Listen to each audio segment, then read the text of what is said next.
सोमवार को प्रधानमंत्री नरेंद्र मोदी और अमेरिका के राष्ट्रपति जो बाइडेन के बीच फोन पर एक महत्वपूर्ण बातचीत हुई। पीएम मोदी ने अपने एक्स हैंडल पर इस चर्चा की जानकारी देते हुए बताया है कि दोनों नेताओं ने कई महत्वपूर्ण क्षेत्रीय और वैश्विक मुद्दों पर विचार विमर्श किया। इनमें बांग्लादेश में अल्पसंख्यकों की स्थिति और यूक्रेन के हालात पर चर्चा प्रमुख रही। प्रधानमंत्री मोदी ने बाइडेन से कहा, हमने यूक्रेन समेत कई महत्वपूर्ण मुद्दों पर गहन चर्चा की। मैंने यूक्रेन में शांति और स्थायित्व की वापसी के लिए भारत के पूर्ण समर्थन का आश्वासन दिया।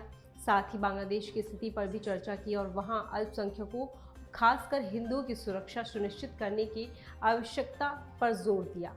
बांग्लादेश में अल्पसंख्यक हिंदुओं के खिलाफ हिंसा की घटनाएं लगातार बढ़ रही हैं। यहां तक कि सरकारी महकमों और प्रमुख संस्थानों से हिंदू कर्मचारियों को हटाए जाने की खबरें भी सामने आ रही हैं। इन घटनाओं के खिलाफ भारत और अमेरिका में कई जगहों पर प्रदर्शन हो रहे हैं और हिंदू समुदाय अमेरिका सरकार पर इस मामले में दबाव बनाने की कोशिश में लगा है। प्रधानमंत्री मोदी ने हाल ही में यूक्रेन का दौरा किया था, जहां उन्होंने राष्ट्रपति जेलेंस्की से मुलाकात की और इस मुद्दे को खत्म करने के लिए कूटनीति और बातचीत की आवश्यकता पर बल दिया।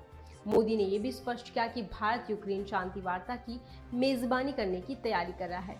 यूक्रेन और रूस के बीच जारी जंग के बीच भारत और अमेरिका के नेताओं की ये बातचीत बेहद महत्वपूर्ण मानी जा रही है। प्रधानमंत्री मोदी ने भारत की ओर से इस मुद्दे को समाप्त करने में हर संभव मदद का भरोसा दिलाया है। इसी के साथ ही प्रधानमंत्री मोदी ने ऑस्ट्रेलिया के प्रधानमंत्री एंथनी अल्बनीज से बात की। दोनों नेताओं ने द्विपक्षीय संबंधों की प्रगति और अंतर्राष्ट्रीय मंचों पर सहयोग को लेकर चर्चा की। इस बातचीत से ये साफ हो गया है कि भारत वैश्विक मुद्दों पर सक्रिय भूमिका निभा रहा है और अपनी जिम्मेदारियों को गंभीरता से निभा रहा है। बाकी अभी के लिए इतना ही। ऐसी ही तमाम खबरों के लिए जुड़े रहें सूचक के साथ।